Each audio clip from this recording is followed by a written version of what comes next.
While playing games, my friend took a call, whispering, "Love you, baby." Later, I checked. It was my fiancée. I never expected my world to collapse over a video game night. It was supposed to be one of those casual evenings where nothing really matters. Pizza boxes stacked on the table, soda cans scattered, controllers buzzing in our hands. Brandon and I had done this 100 times before.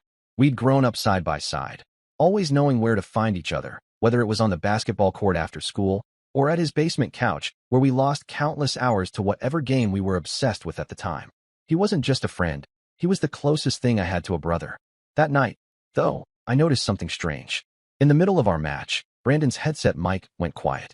I could see his lips moving, but it wasn't directed at me or the game. He leaned back, shielded his mouth with his hand, and his voice dropped low. I didn't catch everything, but one phrase cut through the noise of the game. "Love you, baby." I froze for a second.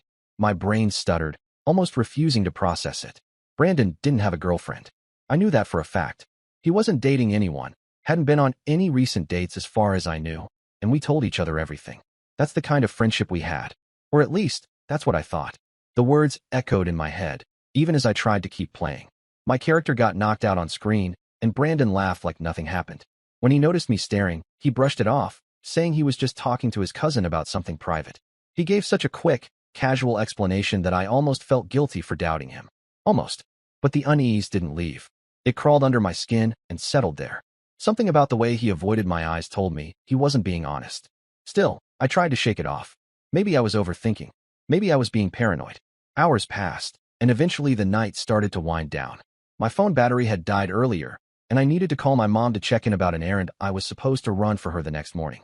Without thinking much of it, I reached over and grabbed Brandon's phone from the coffee table. He was in the bathroom at the time, and I figured he wouldn't mind. We'd borrowed each other's stuff countless times. I tapped the screen awake, and the call log popped up instantly. My chest tightened before my brain even registered the names. At the very top of the screen, under recent calls, was a name I knew better than anyone else's. Lydia, my fiancée. My fiancée's name, sitting there on Brandon's phone, time-stamped less than an hour ago. The room seemed to tilt. For a moment, I couldn't breathe. It was like someone had poured ice water into my veins. The whisper, the dodged answer, all of it snapped into place in an instant. I didn't need more proof. I didn't need to second-guess what I saw. It wasn't some coincidence. It wasn't some misunderstanding. My best friend had just told my fiancée, "Love you, baby." Brandon walked back in, drying his hands on his shirt, completely unaware that the world had shifted in the seconds he was gone. I put the phone down on the table, face up so he could see the screen. The moment his eyes flicked to it, his entire body language changed. His smile faltered, his shoulders tensed, and for the first time in my life, I saw him afraid of me. I didn't yell. I didn't need to. My silence said more than words could. I just stared at him, waiting. He started with denial. Said it was nothing, that I was misreading it. When that didn't work, he stumbled into excuses, that Lydia had called him by mistake, that it wasn't what it looked like. His voice cracked as he spoke, and every word dug the knife deeper. Finally, when he realized I wasn't moving, wasn't giving him any ground, his excuses crumbled. He admitted it. Not cleanly, not fully, but enough. He said it hadn't been planned, that it just happened. He said they never meant for me to find out. Every muscle in my body screamed to hit him, to end it right there, but I couldn't bring myself to do it. Not because I didn't want to, but because the betrayal was so overwhelming that even rage couldn't push through it. My hands trembled, not from fear, but from the weight of realizing that the two people I trusted most in the world had gutted me without hesitation. I didn't say much. I didn't need to. I grabbed my jacket, my keys, and walked out of his apartment. My ears rang as I slammed the door behind me. The night air hit me like a slap, but it didn't cool the fire inside. On the drive home, my phone buzzed nonstop. Lydia's name lit up the screen over and over, her picture flashing like a taunt. I didn't answer. I knew what she wanted to say. She'd want to explain, to twist it, to minimize it until somehow I became the unreasonable one. That was her style when backed into a corner. But I didn't need explanations. I'd already seen enough. The evidence wasn't just circumstantial. It was absolute. When I pulled into my driveway, I sat in the car for nearly an hour, staring at the empty street, trying to make sense of how everything had collapsed in one night. The future I thought I had, the wedding we'd been planning, the life we'd been sketching out, all of it was tainted now. Brandon wasn't just a friend. He'd been the best man I intended to stand beside me on the most important day of my life. Lydia wasn't just a partner. She was the woman I thought I'd grow old with. Both of them had been lying to me, and worse, they'd been lying together. I finally went inside, tossed my phone on the counter, and ignored the buzzing until it died again. I lay awake in bed, staring at the ceiling, while the weight of betrayal pressed down on me like a boulder. That night, something inside me shifted. The part of me that trusted people so easily, the part that thought loyalty was unbreakable, it died quietly in the dark. And all that was left was the cold, steady certainty that there would be no forgiveness. I woke up the next morning with the kind of heaviness in my chest that made it feel like I hadn't slept at all. My body was drained, but my mind had been racing for hours. Every time I closed my eyes, I saw Brandon's face, caught in that moment when he realized I knew. And every time I pushed that away, Lydia's face replaced it, smiling at me during our engagement party, talking about our future kids, asking me if we should book the bigger wedding venue because maybe more people would want to come. All of it felt like a stage performance now. By the time the sun pushed through the blinds, my phone had charged just enough to turn back on. The screen lit up with a wall of missed calls and voicemails, all from Lydia. I didn't want to listen to any of them, but curiosity got the better of me. I played the first voicemail on speaker as I sat at the kitchen table, staring at the cold cup of coffee I hadn't touched. Her voice was shaky, rushed. She kept saying we needed to talk, that things weren't what they seemed, that she loved me and wouldn't throw away what we had over one stupid mistake. She sounded desperate. The problem was, I'd heard desperation from people who'd been caught before, and I knew the difference between regret and damage control. She wasn't sorry for what she'd done. She was sorry I'd found out. I decided I wasn't going to let this drag on. If she wanted to talk, then we would talk. But it would be on my terms, not hers. I called her back, told her to come over. She agreed immediately, like she'd been waiting by the phone. When Lydia showed up, she tried to hug me the second I opened the door. I stepped aside instead. She froze for a moment, then walked past me into the living room. She looked perfect, of course, hair done, makeup just enough to hide that she'd probably cried half the night. She was dressed like she wanted to project control, but her eyes darted around nervously, as if she could sense the walls closing in. She started talking before I even sat down. She admitted she'd crossed a line with Brandon, but insisted it hadn't been serious. She framed it like it was some emotional confusion, that I'd been working too much, away too often on business trips, and she'd felt lonely. She said Brandon had been there. They'd leaned on each other, and one thing had led to another. She called it a mistake, over and over, like the word could erase the weight of it. I listened without interrupting, but inside I was boiling. Not just because she'd betrayed me, but because she thought I was stupid enough to believe this was some slip-up. Brandon hadn't just called her to chat. He whispered, "Love you, baby." That wasn't a mistake. That was routine. That was habit. When I finally spoke, I told her I'd seen the call log. I told her Brandon had admitted enough for me to know the truth. That's when her tone shifted. She stopped crying, stopped begging. Instead, she got sharp. She accused me of being cold, of neglecting her, of creating the distance that had pushed her into Brandon's arms. She acted like I was the one who'd caused this. The sheer audacity of it nearly made me laugh. But I stayed calm. I told her I wasn't interested in playing blame games. I just wanted her to be honest. That's when she slipped. She mentioned something about how Brandon had been there when her parents were pressuring her about the wedding fund. My ears pricked up instantly. I asked her what she meant. She froze for a fraction of a second, then tried to brush it off. But it was too late. I dug deeper, and piece by piece, it came out. Her family had been worried about the cost of the wedding. I already knew that. They'd hinted at it a few times. What I didn't know was that part of the money they had set aside, money that was supposed to cover venue deposits, catering, and all the rest, had been redirected. Not into the wedding, but into Brandon's so-called startup project. I sat there in disbelief as she stumbled through the explanation. Apparently, Brandon had pitched some app idea to her father. Lydia had vouched for him, said he was trustworthy, said I'd be supportive if I knew. Her father had invested a chunk of the wedding fund, expecting returns before the big day. Lydia had been in on it the whole time, and they never told me. Suddenly, the pieces fit together in a way that made my stomach churn. This wasn't just cheating. This wasn't just two people sneaking behind my back. They'd tied themselves together financially, using money that was supposed to build our future. And they'd done it while smiling in my face, letting me plan a wedding like some fool, while they were already connected in ways I couldn't see. I realized then that Lydia wasn't just lying to cover up an affair. She was lying to protect a bigger secret, that she and Brandon had been aligning themselves against me long before I found out. I told her flatly that I was done. She begged, threatened, tried every angle, that we could fix it, that I shouldn't throw everything away, that people would talk, that I'd look like the one who abandoned her. Her words washed over me without sticking. Finally, when she realized I wasn't bending, she lashed out one last time. She said maybe marrying me had been a mistake anyway. Maybe Brandon understood her better. Maybe I wasn't the man she thought I was. That was the last thing she said before I opened the door and told her to leave. She stormed out, slamming it hard enough to rattle the frames on the wall. When the silence settled, I sat back on the couch, staring at the ceiling. Betrayal from a fiancé was bad enough. Betrayal from a best friend cut even deeper. But betrayal from both of them at the same time, tangled together with lies and stolen money? That was something else entirely. I thought about my next move. I could expose them both immediately, call her family, tell everyone what they'd done. But some part of me wanted to play this carefully. If they thought they were in control, maybe I could turn it around on them. That's when I decided I wouldn't just walk away. I'd make sure the truth came out in a way they couldn't twist, couldn't escape, and couldn't recover from. I started by pulling out old receipts and messages, anything that connected Lydia, her family's money, and Brandon. The pattern was clearer than I'd expected. Transfers, meetings, excuses about where she'd been when she said she was busy with wedding planning. She'd been busy, all right, just not with me. By the end of the night, I had a folder on my desk full of proof. Proof of their affair. Proof of their financial scheming. Proof that the people who claimed to love me had built their own future on the foundation of my trust.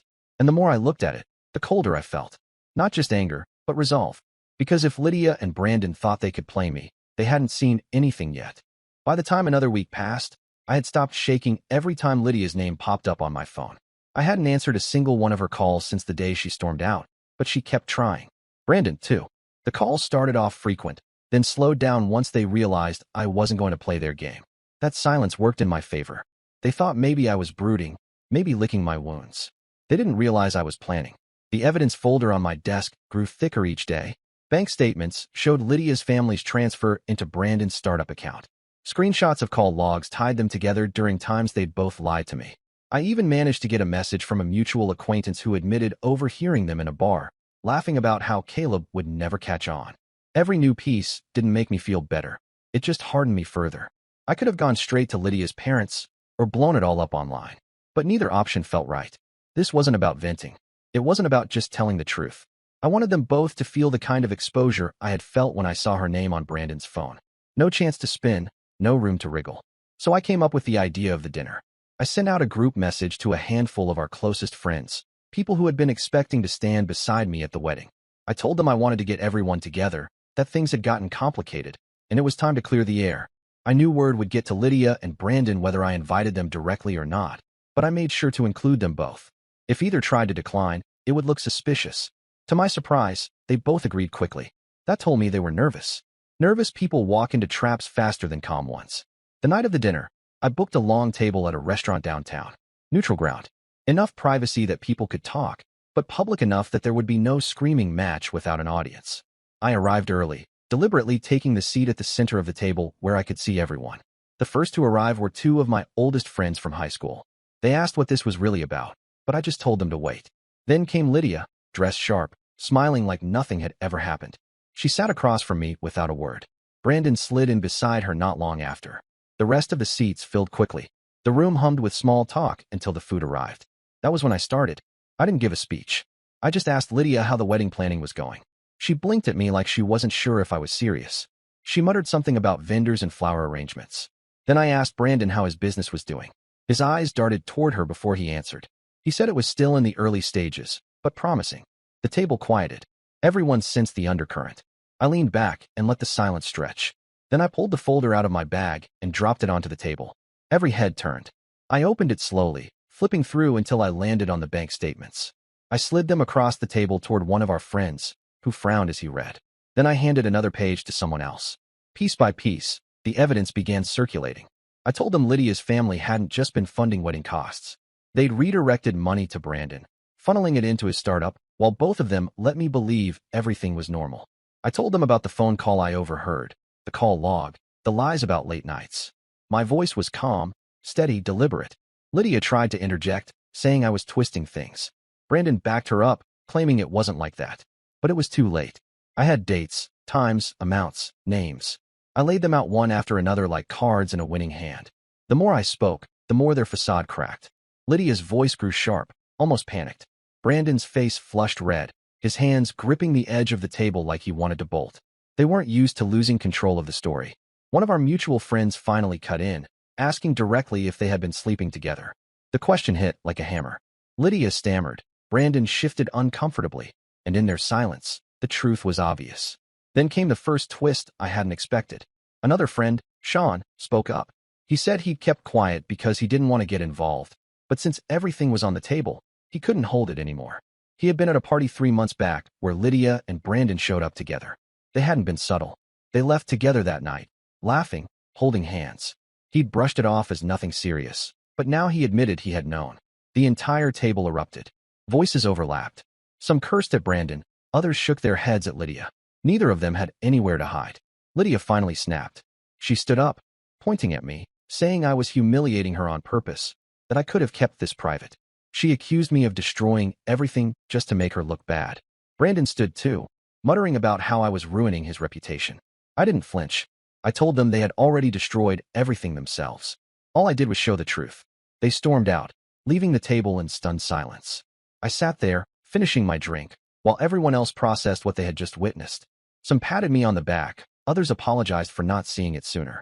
I just sat quietly, because I wasn't looking for sympathy. I hadn't set this up for pity. I had set it up to strip away every mask they wore. By the time the night ended, word had already started spreading. People texted friends, screenshots of the bank statements circulated in group chats. The betrayal wasn't just mine anymore. It belonged to everyone who had ever trusted Lydia and Brandon. When I got home that night, my phone lit up with messages from numbers I didn't even recognize. Some were from Lydia's relatives, furious and demanding to know if it was true. Others were from acquaintances, saying they couldn't believe it, but the proof was undeniable. Brandon texted me once, a long paragraph about how I'd gone too far. I deleted it without reading to the end. The trap had worked better than I expected. I hadn't just exposed them. I had detonated their reputations in front of the very people they had counted on for support. And as I sat back, staring at the quiet of my apartment, I realized there was no going back. The fallout had only just begun. The morning after the dinner, my phone wouldn't stop buzzing. By then, the story had spread through nearly every corner of our circle. Screenshots of the bank transfers and notes from the confrontation were flying around group chats. People who hadn't seen me in months suddenly wanted to check in. Some were just fishing for details, others genuinely concerned. I ignored most of them. The only calls I answered came from Lydia's parents. Her mother's voice shook with disbelief as she asked if what I'd said was true. I didn't sugarcoat it. I explained everything. The calls, the financial transfers, the affair. I told her I had the paperwork to prove it. She didn't argue. She didn't try to defend Lydia. Instead, she sighed, thanked me for telling her directly, and hung up. Minutes later, her father called. His tone was sharper, colder. He demanded copies of the statements. I sent them without hesitation. By noon, Lydia's number appeared again on my screen, but this time I answered. She was frantic. She said I had ruined her, that her parents had cut her off financially, that they were ashamed of her. She accused me of overreacting, of blowing things out of proportion. I listened silently until she stopped yelling, then told her she had made her choices. That silence on my end seemed to enrage her even more. She cursed, said I would regret this, then hung up. It was the last time we spoke. Meanwhile, Brandon's situation unraveled just as quickly. His startup had been a fragile idea held together with borrowed money and promises. Once Lydia's parents pulled their investment, the structure collapsed overnight. He tried to scramble for other funding, but by then the truth had spread too far. Nobody wanted to risk their money with someone who had just been exposed as both a cheat and a liar. His business was dead before it ever really started. I didn't celebrate. Watching them both fall apart didn't bring satisfaction. What it brought was a strange calm. They had spent months weaving lies, and I had ripped those lies apart in one night. There was nothing left for them to spin. For weeks afterward, I focused on myself. I cut ties with anyone who had sided with them, poured my time into work, and started rebuilding my routine. The first few nights alone were rough, but slowly the weight began to lift. For the first time in months, I wasn't second-guessing every word, every schedule change, every excuse. But just when I thought the story had ended, another twist came. It was Sean who delivered it. The same friend who had admitted at the dinner that he'd seen Lydia and Brandon together months before. He asked to meet up privately, said there was something else I needed to know. We met at a quiet cafe on the edge of town. He looked uneasy, almost guilty. When I pressed him, he finally confessed. Lydia hadn't just cheated with Brandon. Months before that, she had been involved with someone else entirely. A co-worker she had met during a short-term contract job. Sean hadn't wanted to tell me earlier because he hadn't had proof, only rumors. But after the dinner, one of his colleagues who knew the co-worker had confirmed it. At first, I thought it was just more salt in an already open wound. But then I thought back. The nights Lydia had claimed she was working late, the excuses that never quite lined up. It fit too well. That realization cut deeper than I expected. Brandon hadn't been the beginning of her betrayal. He had just been the latest chapter. Lydia had been living a double life long before I caught her. The wedding, the promises, the future we had sketched together, none of it had ever been real to her. Oddly, that knowledge didn't crush me. It freed me, because it proved beyond doubt that nothing I could have done differently would have saved us. This wasn't about me being away for work or me missing a signal. This was who she was, and she would have done it no matter what. I thanked Sean for telling me, then walked out into the cold evening air with a strange sense of clarity. The anger was gone. So was the sadness. All that remained was certainty. In the months that followed, life moved forward. Lydia tried to salvage her reputation, but people weren't quick to forget. Every new guy she dated seemed to learn about her history before things got serious. Her family kept her at arm's length, no longer willing to pour money into her future. She found work, but without their backing, it was nothing compared to the life she had imagined. Brandon fared no better. His startup debt piled up, and with no investors left, he was forced to shut it down. Most of our old friends cut contact with him. When I saw him once at a grocery store months later, he couldn't even meet my eyes. He walked out without buying anything. As for me, I rebuilt quietly. I didn't jump into another relationship. I didn't broadcast my side of the story. I didn't need to. The truth had spoken for itself. Every betrayal has an aftershock. Mine came in waves, but each wave left me stronger than before. By the time the dust settled, Lydia and Brandon were little more than shadows in my past. Reminders of how blind trust can be twisted, and how exposing the truth can change everything. I didn't forgive them. I didn't forget. But I also didn't let them define me anymore. Because in the end, they had lost far more than I ever did. And that was the only closure I needed. And that's the story. If you're still here, that means you're one of us. So go ahead, hit that subscribe button. I drop new chaos every single day, and trust me, tomorrow's story, it's even worse than this one.